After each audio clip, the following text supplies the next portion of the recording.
Hello बच्चों, कैसे हो आप सब। मैं हूं आपका अविनाश सर और आप देख रहे हो प्यारा सा खूबसूरत सा YouTube channel Avinash chemistry classes. बच्चों, आज मैं आपके लिए लेकर आया हूं बीएससी फर्स्ट ईयर का सेकेंड सेमेस्टर का यूनिट 5 जो चल रहा था सॉलिड स्टेट। और सॉलिड स्टेट में लेक्चर नंबर 2 हम आपसे आज इस वीडियो में बात करेंगे, जिसमें हमने लेक्चर नंबर 1 में देखा, जैसे आप यहाँ पे देख सकते हो क्या है, केमिस्ट्री का क्लास सॉलिड स्टेट चैप्टर से BSc second semester unit 5 second lecture है। इस लेक्चर में बता दें मेरे प्यारे बच्चों, इस लेक्चर में हम डिस्कस करेंगे बहुत से ऐसे इंपॉर्टेंट टॉपिक। सॉलिड स्टेट में बहुत से टॉपिक इंपॉर्टेंट है, बहुत से टॉपिक इंपॉर्टेंट है, ये बात आप याद रखिएगा, ठीक है। तो आपको बता दें कि हम लोगों ने डिस्कस किया था कि सॉलिड स्टेट, सबसे पहले हम सॉलिड स्टेट का इंट्रोडक्शन के बारे में मैंने आपसे बात किया। इंट्रोडक्शन के बारे में बात करने के बाद फिर मैंने बताया कि सॉलिड स्टेट है क्या और उसके नेचर के भागों में, नेचर के हिसाब से इसको कितने भागों में क्लासिफाइड किया गया। तो आपको बताया गया कि क्रिस्टलाइन सॉलिड, एनामॉर्फस सॉलिड क्या क्या होता है, सबके बारे में मैंने आपसे डिस्कस किया। तो चलिए अब हम सेकंड लेक्चर में बात करेंगे कि यूनिट सेल क्या होते हैं, यानी यूनिट सेल और स्पेस लैटिस क्या होते हैं। आपको बता दें कि यूनिट सेल सबसे स्मॉलेस्ट पोर्शन होता है पार्ट ऑफ द क्रिस्टल या लैटिस का। बात समझ में आया? मैंने क्या कहा? मैंने कहा कि unit cell is the smallest portion और पार्ट ऑफ ए क्रिस्टल और लैटिस और सॉलिड। किसी भी सॉलिड का सबसे स्मॉलेस्ट पार्टिकल होता है, किसी भी लैटिस का सबसे स्मॉलेस्ट पार्टिकल होता है, ठीक है। विच व्हेन रिपीटेड ओवर, यानी कि वो बार बार रिपीट करता रहेगा।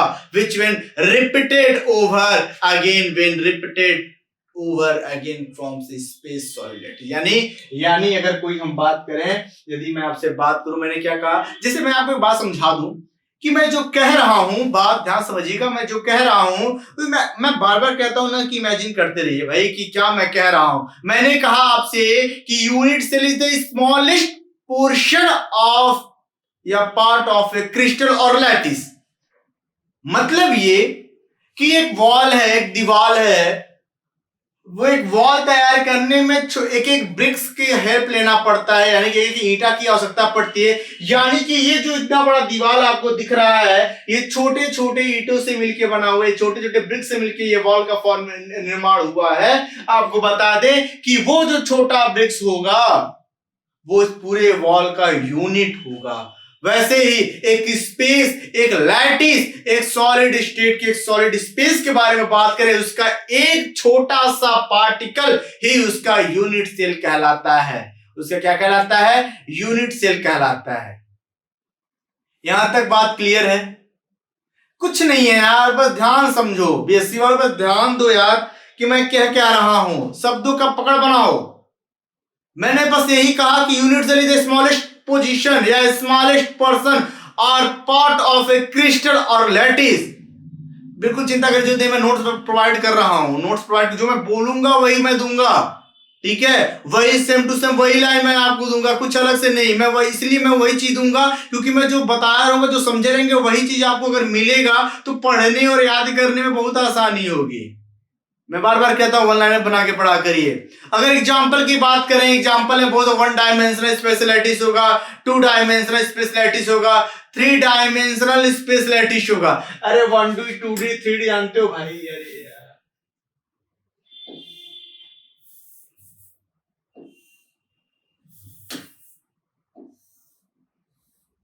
ये एक्स, ये वाई और ये जेड, यही होता है ना, जेड। ये one dimensional, two dimensional, three dimensional, one dimensional, two dimensional, three dimensional. मैंने क्या कहा, यूनिट सेल अगर मैं बात करूं, मैं यूनिट सेल की अगर मैं बात करूं आपसे प्यारे बच्चों, मैं आपको अगर यूनिट सेल के बारे में मैं आपसे बात करूं तो ध्यान देना।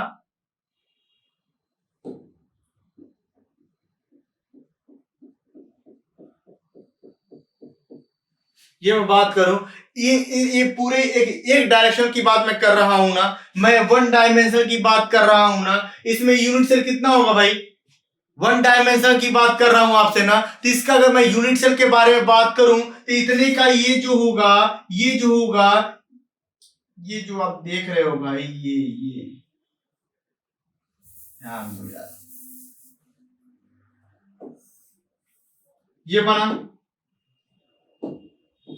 x y z, यही है ना। यहां मैं डिवाइड कर दूं इसको, 1 2 3 4 5, ऐसा कोई काउंटिंग नहीं है, ठीक है। अब यहाँ पे क्या हुआ, ये इसका क्या हुआ, ये इसका क्या हुआ भाई, ये पूरे एक डायमेंशन क्या है, ये यूनिट सेल, यही तो मैंने कहा क्या है यूनिट। मैंने ये नहीं कहा कि स्मॉलेस्ट पार्ट वन डायमेंशनल का है, ये वन डायमेंशनल का है, ठीक है। उसी तरह से टू डायमेंशनल का देख लेंगे, थ्री डायमेंशनल का देखेंगे। थ्री डायमेंशनल का अगर आप देखेंगे तो देखिए, मैं थ्री डायमेंशन दिखाने में उसमें ये भी समझा दे रहा हूं कि वो बार बार रिपीट करता है। क्या करता है, वो बार बार रिपीट करता है। तो ध्यान देना मैं जो बना रहा हूं बार बार क्या करता है, ये रिपीट करता है। तो ध्यान दो,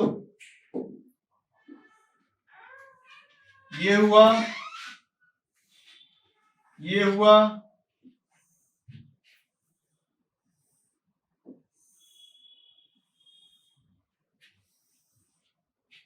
ठीक है। ये बार बार रिपीट किया, यानी कि कैसा है, ये z है, ये x है, और ये y, ये कैसा है, थ्री डायमेंशनल है, 3D है। क्या है ये, 3D है। बात समझ में आया, इसमें कोई दिक्कत, ये यूनिट सेल है, ठीक है। मिलेगा भाई, मैं सब समझाऊंगा, चिंता करने की बिल्कुल जरूरत नहीं है आपको, ठीक है। बस आप बातों को समझो कि मैं क्या रहा हूं, मैं क्या बात आपसे बता रहा हूं, बस दिमाग में फिट करिए, ठीक है। अब बात करते हैं हम लोग क्रिस्टलोग्राफी के बारे में। अब क्रिस्टलोग्राफी क्या होता है आपको बता दें, सिंपल सा, कि जिसमें हम लोग जिस क्रिस्टल के ज्योमेट्री एंड प्रॉपर्टी का स्टडी करेंगे, वही क्रिस्टल का क्रिस्टलोग्राफी कहलाएगा। यानी कि the study of the geometry and property of a crystal is a called crystallography.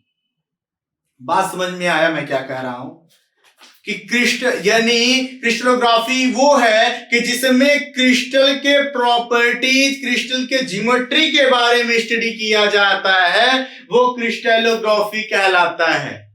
बात समझ में आया। आपको बता दें, क्रिस्टलोग्राफी को समझाने के लिए 3 लॉ आए। The 3 law are given under this topic. किस टॉपिक में, क्रिस्टलोग्राफिक टॉपिक में 3 लॉ आपको देखने को मिलेंगे। वो कौन कौन से 3 लॉ होंगे, आपने पढ़ा होगा, नहीं पढ़े तो सुन लीजिए। सबसे पहला लॉ होता है law of constancy of interfacial angle. क्या, law of constancy of interfacial angle. दूसरा क्या, एलिमेंट ऑफ सिमेट्री, यानी कि एलिमेंट ऑफ सिमेट्री पढ़ेंगे कि पॉइंट ऑफ सिमेट्री होता है, एक्सिस ऑफ सिमेट्री होता है, कौन सा सिमेट्री होता है उसके बारे में डिस्कस करें, प्लेन ऑफ सिमेट्री होता है। तीसरा, लॉ ऑफ रोटेशनल इंडिसेस या मिलर इंडिसेस क्या होता है। ये तीनों लॉ जो होते हैं, ये क्रिस्टलोग्राफिक टॉपिक के अंदर देखने को मिलेंगे। किसमें, क्रिस्टलोग्राफिक टॉपिक के अंदर देखने को मिलेंगे। कौन कौन से, law of constancy of interfacial angle, element of symmetry, law of rotational indices, या इसको मिलर इंडिसेस के नाम से जाना जाता है।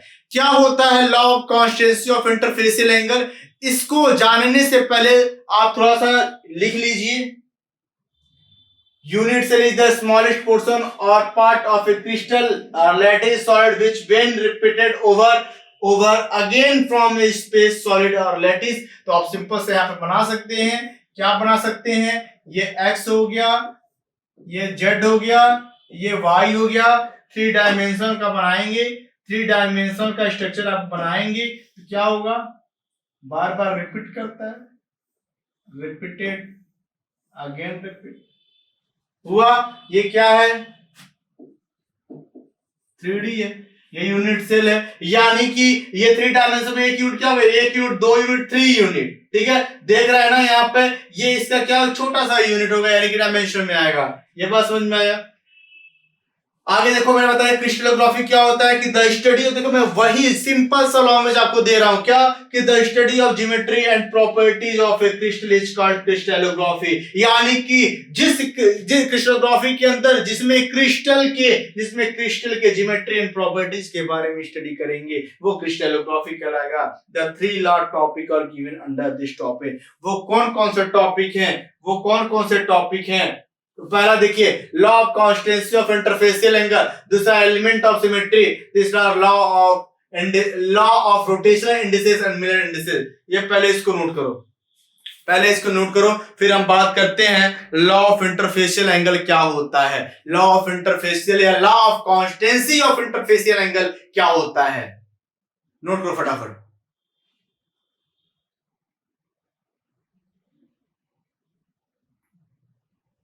हो गया?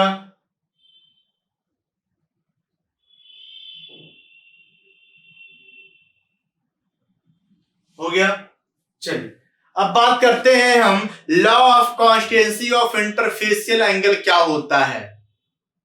आपको बता दें कि ये इतना इंपॉर्टेंट लॉ है जिसकी सहायता से हम लोग क्रिस्टल के कंपोजिशन के बारे में डिटरमाइन करेंगे या उसके बारे में बताएंगे। देखो शब्दों की बात रखो यार, शब्दों की पकड़ रखो। मैंने क्या कहा? मैंने कहा कि एक ऐसा इंपॉर्टेंट लॉ है जिसमें क्रिस्टल के कंपोजिशन के बारे में हम इसको डिटरमाइन करेंगे, क्रिस्टल के कंपोजिशन को हम डिटरमाइन करेंगे। यदि क्रिस्टल सेम टाइप्स के एटम या आयंस के बनते हैं, बात ध्यान समझना मैं क्या कहा। मैंने कहा यदि crystal same type of atom या आयंस के बनते हैं तब इनका क्या होता है, तब डिफरेंट ज्योमेट्री को, तब ये क्या करते हैं, डिफरेंट ज्योमेट्री को रखते हैं और they have the same value of interfacial angle. Different geometry को रखते हुए भी ये क्या करते हैं, same value of interfacial angle को रखते हैं। यहां तक बात समझ में आया? मैंने जो पहला लॉ मैं आपसे डिस्कस कर रहा हूं, लॉ ऑफ कांस्टेंसी और इंटरफेसियल एंगल, तो मैंने बताया क्या, ध्यान समझना। मैंने आपसे कहा कि ये इतना इंपॉर्टेंट लॉ होता है जिसकी सहायता से हम क्रिस्टल के कंपोजिशन के बारे में डिटरमाइन करते हैं। और फिर मैंने कहा कि यदि क्रिस्टल सेम टाइप के एटम या आयन से बना हुआ होता है तो वो डिफरेंट ज्योमेट्री को रखता है और रखने के बाद ही बता दे कि उसकी जो इंटरफेसियल एंगल की वैल्यू होगी, उनके जो इंटरफेसियल एंगल की वैल्यू होगी वो आपको बता दे सेम होगी। क्या होगी? सेम होगी। बात आया समझ में? यहां तक बात समझ में आया? यदि इंटरफेसियल एंगल डिफरेंट हुआ, ये तो मैंने बात कहा कि मैंने आपसे ये कहा पहले कि सेम एटम या आयन होंगे, वो भले से डिफरेंट ज्योमेट्री को रखेंगे लेकिन इंटरफेसियल एंगल सेम होंगे। यदि मैं आपसे ये कहूं कि इंटरफेसियल एंगल यदि डिफरेंट हुआ तो क्रिस्टल जो होगा वो डिफरेंट एटम या आयन से मिलके बना हुआ होगा। ये बात साफ जाहिर करता है, ये बात सीधे बताता है आपसे कि यदि सेम एटम लेंगे तो सेम इंटरफेसियल एंगल मिलेगा, यदि डिफरेंट एटम या आयंस लेंगे तो उसका हमेशा डिफरेंट इंटरफेसियल एंगल मिलेगा। यानी कि ये बात गांठ बांध लीजिए, इस बात को मान लीजिए कि अगर एक शब्दों में कहा जाए कि इंटरफेसियल एंगल जो same interfacial angle is made up of same atom और ions and different atoms or ions which make a different interfacial angle। ये बात समझ में आया? अब मैं इतना इंटरफेसियल एंगल के बारे में बात कर रहा हूं आपसे, अगर यही आपसे कहूं कि अगर आपसे क्वेश्चन, आपके ऑब्जेक्टिव क्वेश्चन ये पूछ दे कि बताओ कौन सा ऐसा इंस्ट्रूमेंट है जिसकी सहायता से आप इंटरफेसियल एंगल को क्या करते हो, नापते हो। क्या होगा? ग्वाइनोमीटर। क्या होगा? ग्वाइनोमीटर होगा। क्या होगा? ग्वाइनोमीटर। अंडरलाइन कर दीजिए, लिखिए तो अंडरलाइन कर दीजिएगा या वन लाइन पर लिखिएगा, the instrument which used to measure the interfacial angle is क्या होगा भाई, ग्वाइनोमीटर होगा। ठीक है, जो मैंने कहा भाई भाई भाई लिख दो ना यार, लिख दो। क्या बात समझ में, मैंने क्या कहा, इतना बार समझा रहा हूं, क्या है कि it is an important law with the help of which the composition of any crystal can be determined if the crystal are made up of a same time of a crystal. अरे भाई क्या कहा कि same time of a atom or ions, then in spite of having a different geometry they have a same value of interfacial angle.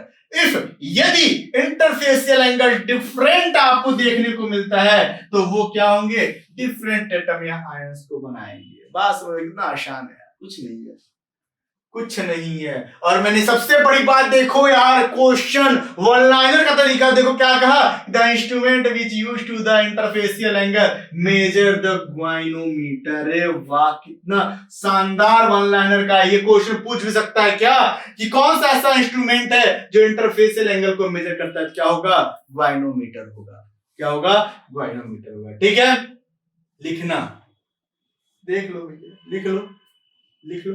अब दूसरा heading आता है, क्या, दूसरा हेडिंग आता है आपका एलिमेंट्स ऑफ सिमेट्री, यानी सिमेट्री का, यानी जो एलिमेंट्स का जो सिमेट्री होगा वो क्या होगा। ठीक है, तो आपको बताएंगे, मैंने बताया plane of symmetry, axis of symmetry, ये सब क्या होते हैं, ये क्या होते हैं, एलिमेंट्स ऑफ सिमेट्री होते हैं। ठीक है, आपको बता दें, नोट करिएगा, पहले ध्यान समझिए एलिमेंट्स ऑफ सिमेट्री क्या कहता है कि ये जो टूल्स या एलिमेंट्स जो होते हैं इनकी सहायता से हम उस सिमेट्री को, जिसे हम सिमेट्री को यूनिफॉर्मिटी यानी कि यूनिफॉर्म तरीके से उसको क्या करते हैं, सॉलिड के बारे में स्टडी करते हैं, जिसमें इसको कैटेगराइज किया गया था, क्या क्या, प्लेन ऑफ सिमेट्री। क्या है, plane of symmetry. Plane of symmetry क्या है, अरे भैया देखो लिखा हुआ है ना, प्लेन ऑफ सिमेट्री क्या है, it is a plane which bisects, या मतलब बिसाइड में क्या काटा जाता है, divides the solid into two equal half such that one part of the superimposes the another part of one part, a mirror image of another part। समझ में आया, नहीं समझ में आया, मैंने क्या कहा भैया, मैंने आपसे कहा कि क्या एक प्लेन ऑफ सिमेट्री क्या होता है कि जब हम किसी भी मॉलिक्यूल का, जब किसी सॉलिड को हम बिसेक्ट या बीच से डिवाइड करते हैं तो वो दोनों इक्वल पार्ट में, वो दोनों क्या होंगे भाई, इक्वल पार्ट में डिवाइड हो जाएंगे। जैसे इक्वल पार्ट में डिवाइड होंगे, आपको बता दें कि एक पार्ट जो होगा वो दूसरे पार्ट के सुपर इम्पोजेबल होगा। क्या होगा भाई, ये दूसरे भाग के सुपर, यानी कि मिरर इमेज की तरह काम करेगा। ठीक है, आपको बता दें, यदि कोई solid there can be infinite plane but definite plane of the symmetry. देखो मैंने क्या कहा, मैंने कहा कि कोई एटम है, कोई भी सॉलिड या हमने ले लिया, ध्यान दो यार,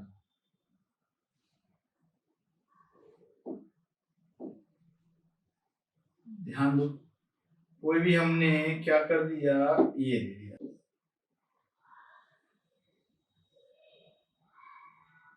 ये हो गया। ठीक है, अब हम क्या करते हैं, अब इसको हम, मैंने कहा कि कोई एटम लिया, एटम को बिसेक्ट या इसको डिवाइड करेंगे। अगर मैं इसको यहां से डिवाइड करूं,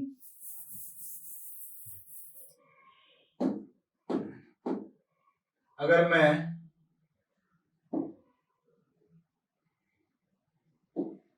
मैं इसको यहां से डिवाइड करूं, यहां से ये डिवाइड हुआ, दो भाग में हुआ, तो एक पार्ट जो होगा दूसरे पार्ट के सुपर इम्पोजेबल होगा, यानी कि दूसरे का मिरर बनेगा। इसको उठाओ भैया, इसे ढक दोगे ना, तो अब यहां से करेंगे तो इसका सुपर इम्पोजेबल होगा।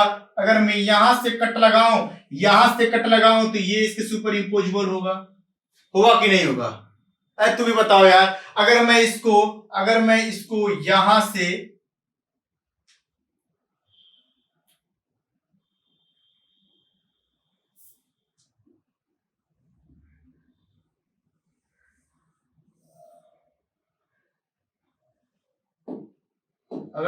यहां से कट लगाऊं, यहां से, तो ये भाग इसके सुपर इम्पोजेबल होगा। अगर मैं इसको यहां से कट लगाऊं तो तो ये भाग इसके सुपर इम्पोजिबल होगा, होगा कि नहीं होगा। यानी मैंने वही कहा ना, जब किसी सबस्टेंस को या जब किसी सॉलिड को हम बीच से क्या करेंगे, काटेंगे या डिवाइड करेंगे, डिवाइड करने पे क्या होगा, एक पार्ट दूसरे पार्ट की क्या आएंगे, एक पार्ट दूसरे पार्ट क्या आएंगे, सुपर इम्पोजिबल आएंगे। क्या होंगे, सुपर इम्पोजिबल आएंगे। देख रहे हैं ना कैसे सुपर इम्पोजिबल आ रहा है। यहां से काटे तो ये इसके सुपर इम्पोजिबल आया, यहां से काटे तो ये इसके आया, यहां से काटे तो ये इसके सुपर इम्पोजिबल आया, और यहां से काटे तो ये पार्ट इसके सुपर इम्पोजिबल आया। बात समझ में आया? इसको फटाफट नोट करो, नोट करो, फिर हम आगे बात करते हैं, अगले सिमेट्री के बारे में बात करते हैं, वो सिमेट्री है क्या। ठीक है, ये क्या है, प्लेन ऑफ सिमेट्री है। अब बात करेंगे हम किसके बारे में, एक्सिस ऑफ सिमेट्री के बारे में। क्या मजेदार बात है भाई, एक्सिस ऑफ सिमेट्री का, इसको पहले नोट करो। है ना आसान, है ना आसान। बस आप लोग साथ में जुड़े रहिए, जुड़े रहिए, मैं आपको करता रहा हूं, सारे टॉपिक क्लियर होता जाएगा यार। बहुत आसान है, केमिस्ट्री बहुत आसान है। ठीक है, बिल्कुल चिंता करने की बात नहीं है। ठीक है, पढ़ाई करो, पढ़ाई करो, इसको जल्दी नोट करो, फिर आगे हम बात करते हैं एक्सिस ऑफ सिमेट्री के बारे में।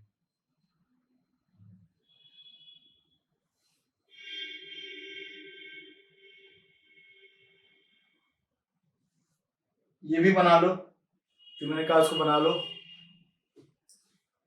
बनाओ जल्दी, फटाफट बनाओ बनाओ बनाओ।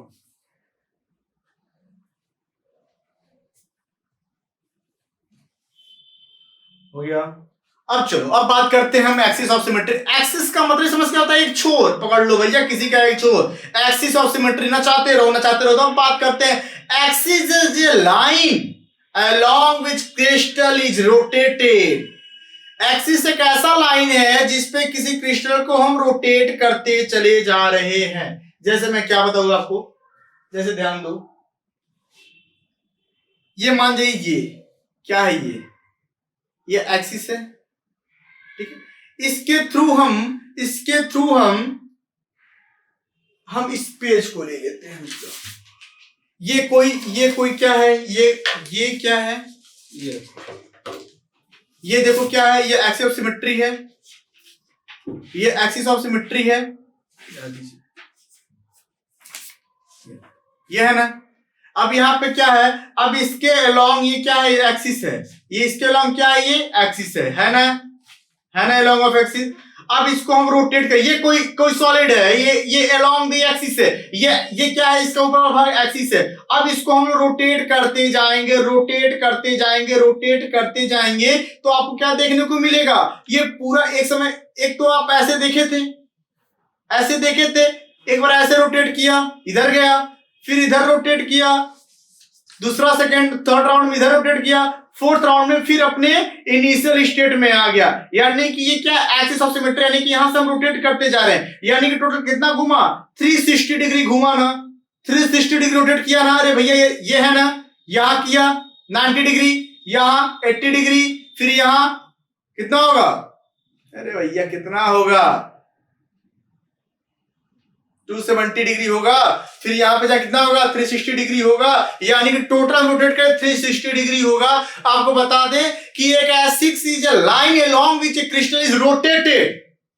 क्रिस्टल को रोटेट करते जाएंगे, जैसे क्रिस्टल रोटेट करेंगे, an axis is called the an axis of symmetry. और इस एक्सिस को हम लोग एक्सिस ऑफ सिमेट्री के नाम से जाने जाते हैं, जहां पे जब क्रिस्टल को हम रोटेट कराएंगे किसी एंगल के थ्रू।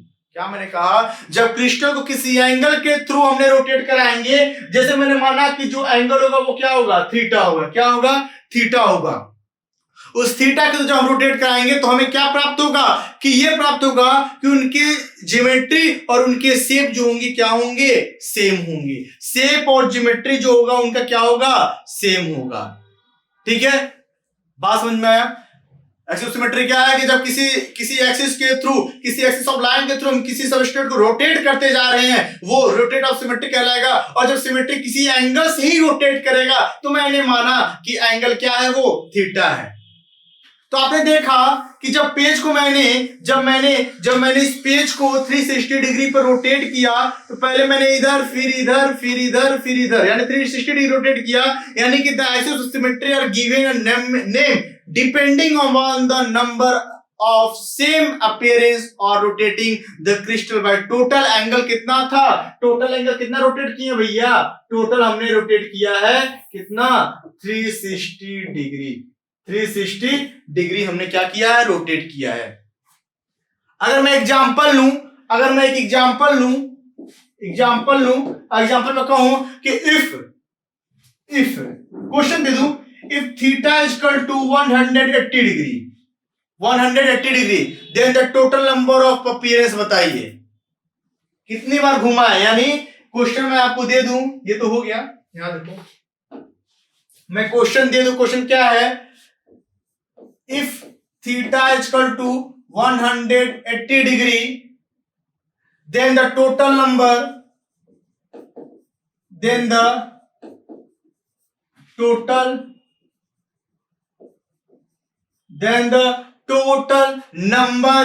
of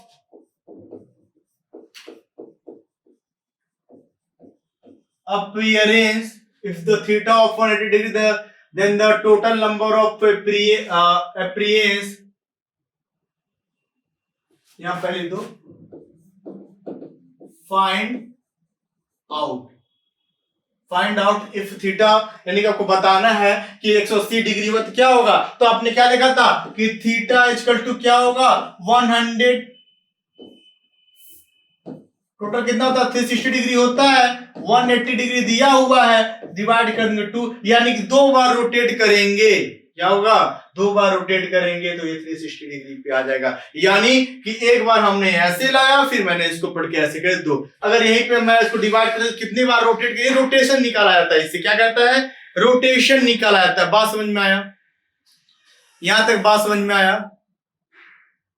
अब क्या होता है कि जो एक्सिस होता है, जो 2 फोल्ड, जो मैंने ये निकाला ना, ये 2 फोल्डेड एक्सिस है, यानी कि 360 डिग्री घुमाने के लिए मान जाइए एक फ्रंट साइड ये है और ये दूसरा फ्रंट साइड ये है, ये फ्रंट सेकंड, ठीक है। अब क्या होगा, मैं इसको घुमाऊं तो 360 डिग्री लाने के लिए एक बार तो इधर आएगा, फिर दूसरा, यानी 2 ही बार तो फोल्ड मैंने किया, 4 बार तो किया नहीं, मैंने कितना किया, 2 बार फोल्ड किया, तो 2 बार फोल्ड किया, यानी कि ये जो हमने निकाला, जो फाइंड आउट किया, यानी कि 2 फोल्ड होगा, ठीक है। Therefore this axis is called 2 fold axis of symmetry, इनका लगेगा, दैट इज इफ क्या होगा, यहां पे n जो होगा टाइम्स को बताएगा कि कितने टाइम्स में सेम अपीयरेंस हो रहा है या शेप दे रहा है, जो एब्जॉर्ब कर रहा है, जिसमें हम देखते हैं क्या है कि इनके, जिसमें हमको एक्सिस देखने को मिलता है, जिसे हम लोग n फोल्ड एक्सिस के या n fold axis of symmetry के नाम से भी जानते हैं।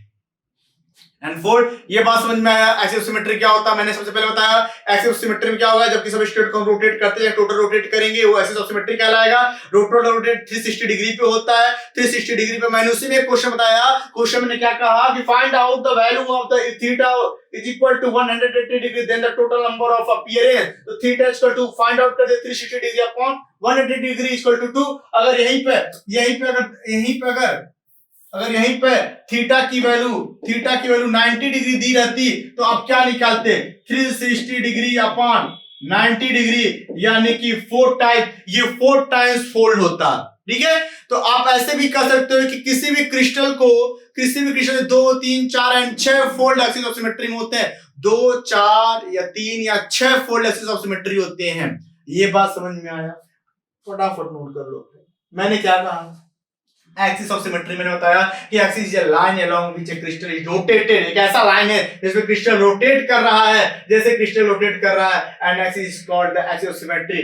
Rotating the crystal is an angle theta, we get the same shape or geometry. The axis of symmetry are given name depending upon the number of same appearance on rotating the crystal by total angle 360 degree। भैया वही बात मैंने कहा, बात समझ में आया, ठीक है। फॉर एग्जांपल मैंने वही लिया कि if theta value is 180 degree, then the total number of appearance 360, यानी कि ट्रू वैल्यू आएगा। यदि यहाँ पे थीटा की वैल्यू 90 डिग्री दे दे तो क्या होगा, अब वो कह दे कि then the total number of appearance 360 degree तो आप क्या करोगे इसको 90 से डिवाइड कर दोगे तो 4 टाइम फोल्डेड हो जाएगा। ठीक है, तो क्या है, therefore this axis is called two fold or dyed axis of symmetry, that is if n times the same appearance or shape absorbed in the axis is called n fold axis of symmetry। फटाफट इसको note कर लो।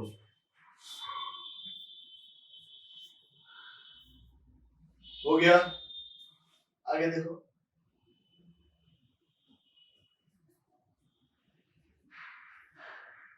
आगे एक line note कर लेना, note मैंने लिखा नहीं है, मैंने आपको बताया, मैंने वो लिखा नहीं, लिखो कि इन एनी क्रिस्टल, देखो in any crystal there can be only, इन पैराग्राफ से लिखना, in any crystal there can be only 2 3 4 2 3 4 and 6 fold axis of symmetry and 6 fold axis of symmetry। बात समझ में आया? तो हमने जो 3 लॉ में देखा, 3 लॉ में मैंने बताया आपसे, 3 लॉ में आपको law of constancy of interfacial angle पढ़ना है, फिर उसके सिमेट्री पढ़ना है, फिर मिरर इंडिसेस पढ़ना है। तो हमने लॉ का वो कांस्टेंसी ऑफ इंटरफेसियल एंगल देखा, लेकिन अब हमने सिमेट्री में देखा। तो सिमेट्री मैंने तो पहला चर्चा किया कि क्या प्लेन ऑफ सिमेट्री क्या होता है, उसको मैंने चर्चा किया, एक्सिस ऑफ सिमेट्री क्या होता है, थर्ड बचता है क्या है, पॉइंट ऑफ सिमेट्री, फिर उसके बाद बचते थर्ड पॉइंट पे, तब वो उसके थर्ड पॉइंट पे जाएंगे तो वो क्या था, मिरर इंडिसेस के बारे में। तो आज के लिए बस इतना ही, कल हम लोग यानी लेक्चर नंबर 3 में आपसे हम क्या करें, चर्चा करेंगे कि पॉइंट ऑफ सिमेट्री क्या होता है। आप इसको मन से पढ़े, मैं बात बता रहा हूँ, इस लोगों के बीच में शेयर कर दिया, जो बच्चे पेपर आने वाला बच्चों को शेयर कर दिए, जल्दी जल्दी से उन लोगों के बीच में क्या इस चीज को शेयर कर दीजिए, वो भी पढ़ लें। ठीक है, तब तक के लिए बाय बाय, टाटा।